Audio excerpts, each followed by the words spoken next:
The following is an address to the nation by Prime Minister Dr. the Right Honorable Keith Mitchell. Fellow citizens, residents, and friends, good evening. We are rapidly approaching the midterm of our administration.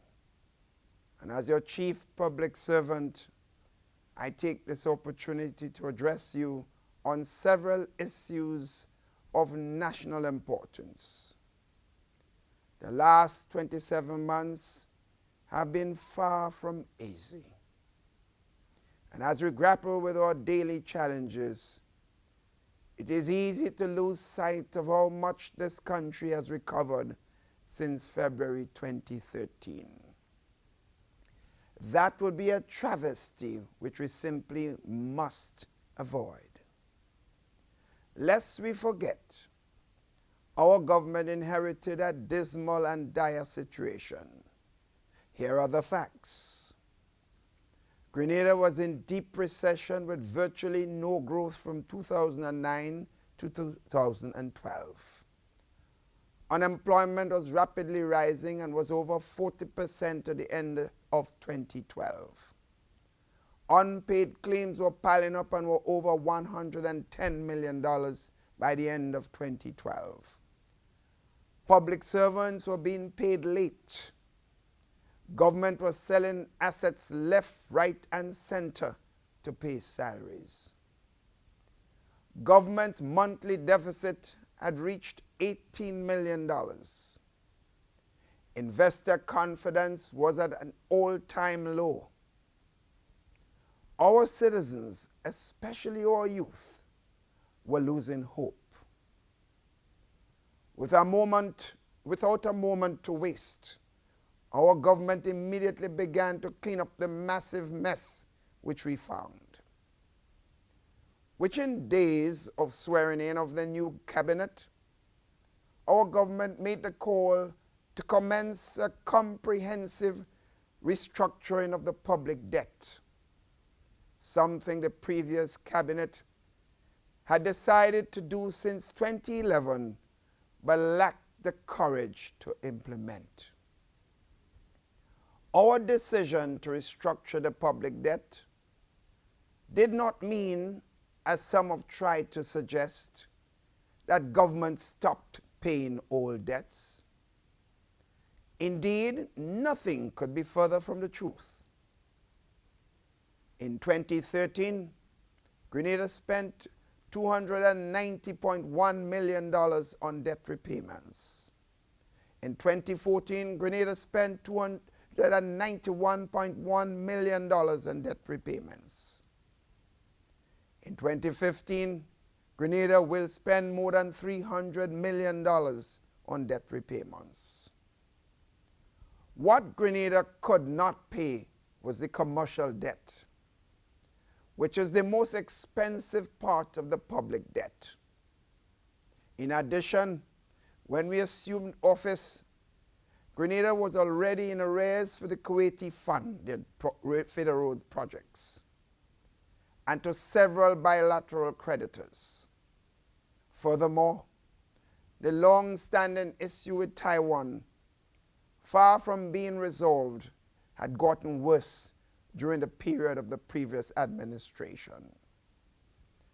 The nation may well recall that the operations of both the Airports Authority and the Ports Authority were put at risk because of the legal action taken by Taiwan to deny them much needed funds as it sought to settle its judgment against Grenada. Having announced the debt restructuring, we then commenced preparation of a homegrown program of fiscal adjustment and reforms. Soon thereafter, we reached out to the International Monetary Fund and other developmental partners for support. Some detracting elements would want you to believe that the increase in taxes and the sacrifices being made by our citizens came about because we are insensitive government. Brothers and sisters, all records will show that this is definitely not the case. Having been given an overwhelming mandate to govern, we did not take it for granted. In a spirit of humility, responsibility, and national unity, we reached out to our social partners in March 2013 and established the Committee of Social Partners comprising the churches, business, trade unions, civil society, and government.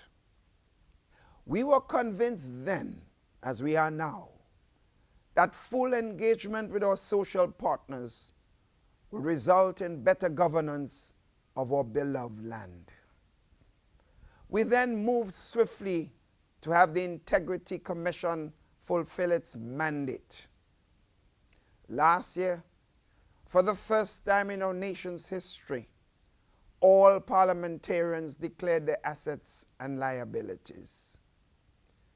I was the first to do so, and I also did so publicly, understand the necessity of leading from the front on issues of transparency.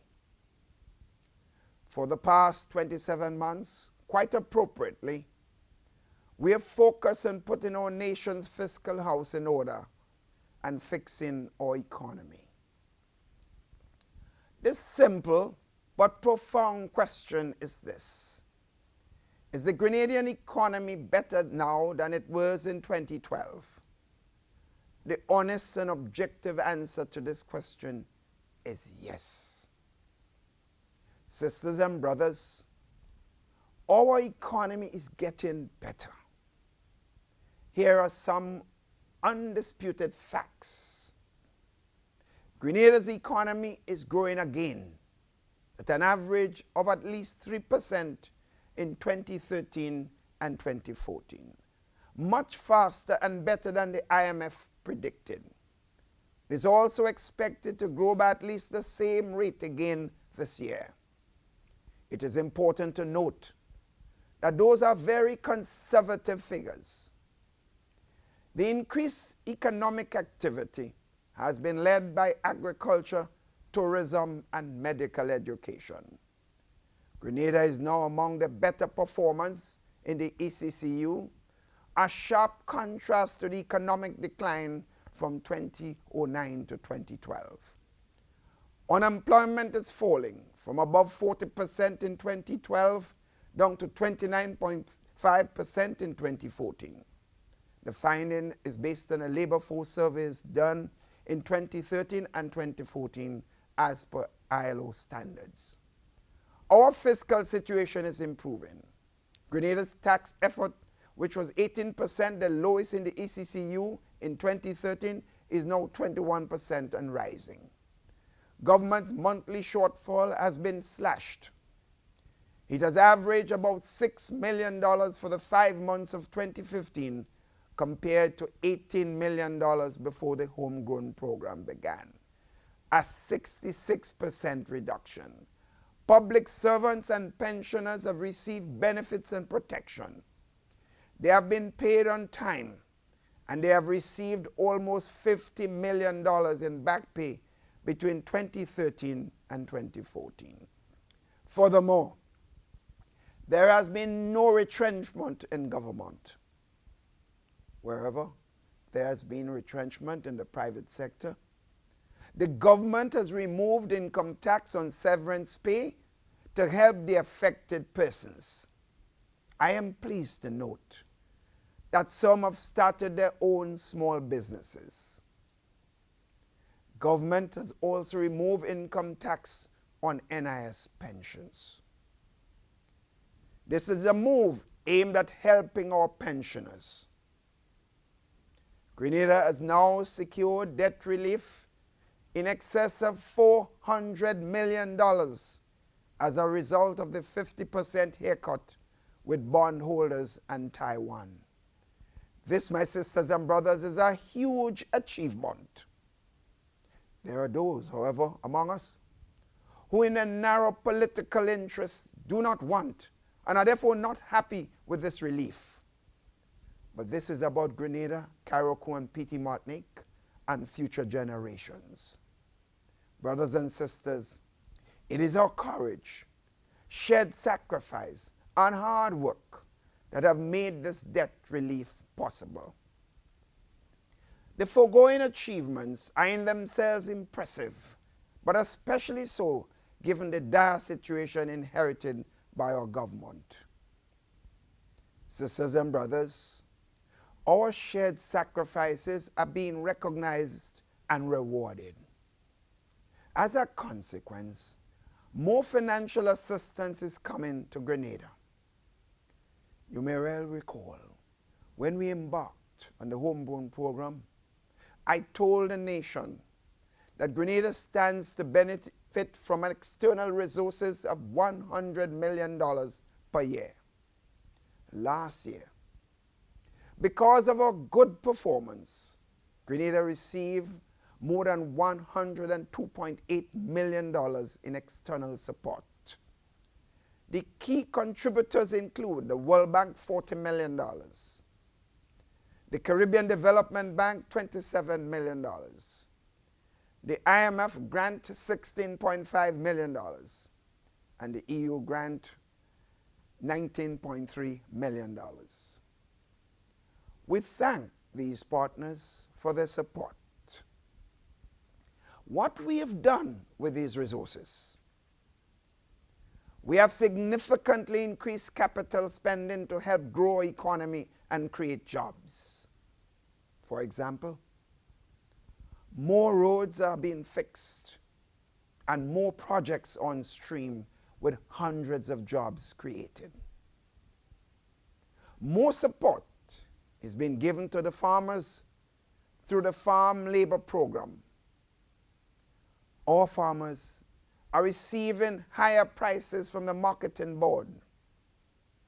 In addition, more airlift to Grenada has been provided. More marketing of our destination has been done. Grenada had the second highest arrivals in tourism in the Caribbean last year.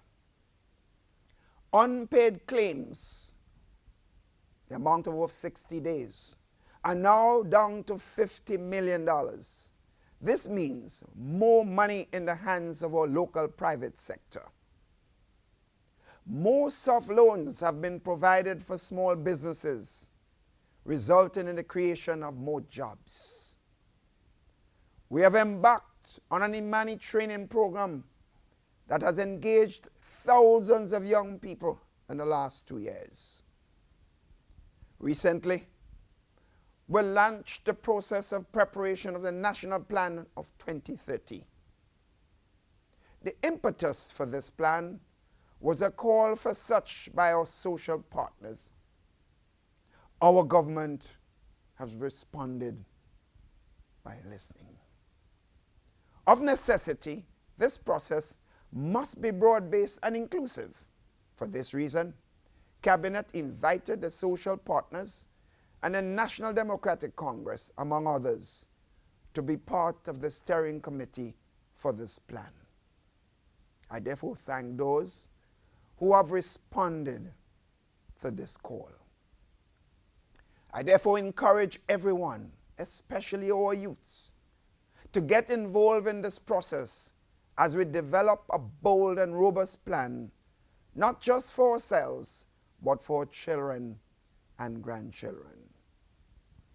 As a caring government that is always mindful of our young people, the Ministry of Youth and the Department of Public Administration have been working tirelessly to ensure a smooth exit of the first cohort of trainees and their incorporation into meaningful employment, while ensuring that there is minimal strain on the public purse.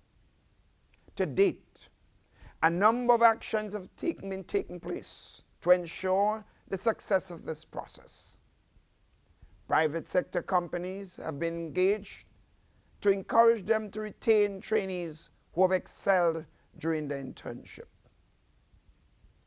We are also seeking to establish cooperatives for trainees who have expressed interest in business-type models in various areas, including agriculture, garment production, agro-processing, and others. Meanwhile, trainees have been getting assistance in preparing their business plans to seek funding under the Grenada Youth Enterprise Initiatives. Various ministries have been looking within to provide further opportunities for trainees. We are also considering extending the training for some who are not yet ready for incorporation, and arrangements therefore are being made to have them complete the CVQ training if they have not yet been able to do so. This will continue for a limited period. Even while we make provision for exiting trainees, we are putting plans in place to absorb a new batch of thousands of trainees beginning in August of this year. In sports, the exploits of our premier athletes, Ambassador Kirani James and others, continue to make us all very proud. We commend Kirani on his outstanding season. Recently, Grenada signed an agreement with the European Union for visa-free travel to its member states. This is a major development that augurs well for our people, our tourism industry, and foreign direct investment. This visa waiver agreement now provides short-stay gateway to about 22 countries, definitely a feat for all Grenadians, whether at home or abroad. Brothers and sisters, I'm pleased to observe that several major private sector projects announced in the 2015 budget have commenced.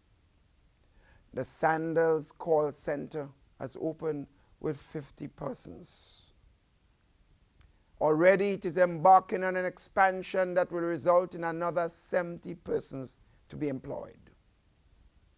This is in addition to the over 500 persons employed at the resort. The construction of the Clark's Court Bay Marina is now well advanced with 75 persons employed. The Carriacou Marina in Harvey Vale is progressing and currently employs 15 persons. The Fiji Resort in Carriacou will soon begin and will hire about 58 persons in the construction phase. On May 18th, the commonly referred to Silver Sands Resort project commenced. During construction, 200 persons will be hired. A number of other smaller scale projects are already being implemented as promised in 2015, employing hundreds of workers. Those include the Sanctuary, a 13-room boutique residential resort that will employ dozens of persons. The Wildcats Children Recreational Center at Excel Plaza, a much needed and worthwhile venture for young people. La Bouche Incorporated, a meat processing operation in Lansepine. The Kenani Investments construction of commercial complex in True Blue, with unemployment about 15 persons. The Solamente Villas project in Lansepine, which promised to be a 10-bedroom luxury villa. Approximately 18 people will be employed on this project. Just over a week ago, Grenada Foreign Minister joined Chinese investor Charles Liu in Beijing to market a US $2 billion resort and villa development in Grenada. More details on this mega investment will be shared soon, and hundreds of jobs will be created. Information supplied by the GIDC points to more than 10 additional projects that are carded to commence within the next few months. Already, preliminary data from the physical planning unit show that there is an increase in the number of residential homes being constructed so far this year.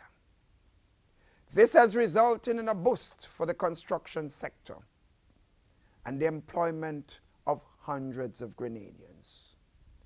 Sisters and brothers, the significant progress made by our country over the past 27 months is the fruits of our collective efforts. I therefore wish to give credit where credit is due. I acknowledge the role of the Conference of Churches in Grenada, which, without any prompting, discerned that Grenada was in dire need of debt forgiveness and commenced an international campaign to help build a case for debt forgiveness. I also thank our social partners, which have engaged in sustained and meaningful dialogue about the development of our country, culminating with the historic signing of the social protocol in January of this year. I thank those public servants, teachers, doctors, nurses, police officers, prison officers, and many others who are working hard to serve their country at this very crucial time. I acknowledge the valuable role being played by the Ministry of Finance and the Office of the Attorney General as we move forward with critical reforms. Only last week, we created history with the passage of fiscal responsibility legislation to ensure that government lives within its means and manages its debts well. I wish also to recognize my cabinet colleagues for their continued sacrifice and service to our nation. Finally, I thank all parliamentarians for working with government to implement a very demanding legislative agenda. But before I conclude, I wish to announce some adjustments to our cabinet. As head of government and chairman of the cabinet, it is my duty to constantly monitor the performance of cabinet to ensure its optimal effectiveness. It is also my duty to grow the team such that the men and women who serve become more effective leaders with a well-rounded experience in government. Towards this end, I now inform the nation of the following adjustments which I have requested of Our Excellency, the Governor General. Honorable Alvin Dabrio, now the Minister responsible for ICT in the Ministry of Works, Public Utilities and ICT, will now become the Minister in the Ministry of Agriculture, Lands, Forestry, Fisheries and the Environment. Senator, the Honorable Simon Steele, now Parliamentary Secretary in the Ministry of Agriculture, Lands, Forestry, Fisheries and the Environment, will become Minister of State in the Ministry of Education and Human Resources. Senator Steele joins the Cabinet of Ministers. Senator Winston Gary, now Parliamentary Secretary in the Prime Minister's Ministry, responsible for information, will now become Minister of State in the Ministry of Youth, Sports and Religious Affairs. Senator Gary also joins the cabinet. Senator the Honorable Sheldon Scott, now Parliamentary Secretary in the Ministry of Youth, Sports and Religious Affairs, will now serve as Parliamentary Secretary for Information in the Prime Minister's Ministry. I wish to make it abundantly clear that these adjustments will not cost the taxpayers of this country one additional cent. I therefore thank these gentlemen for their service and sacrifice. These cabinet appointments and adjustments will take effect from June 15th, 2015. In conclusion, Grenada has therefore, in my opinion, come a long way since February 2013. A sustained and meaningful dialogue among social partners, the resumption of economic growth, rising employment, rising investor confidence, an improved fiscal situation and better fiscal and financial management. It has not been easy, but we have achieved much together. Grenada is receiving significant financial and technical assistance because we have demonstrated courage and determination to do the right things together. Grenada is on a right track and headed in the right direction. Things are looking up. That is why we must stay the course. Therefore, let us ever be mindful that we, and I quote, can do all things through Christ who strengthens us, unquote. Philippians 4, verse 13. May God bless Grenada, Carriacou, and Petite Martinique. Good evening.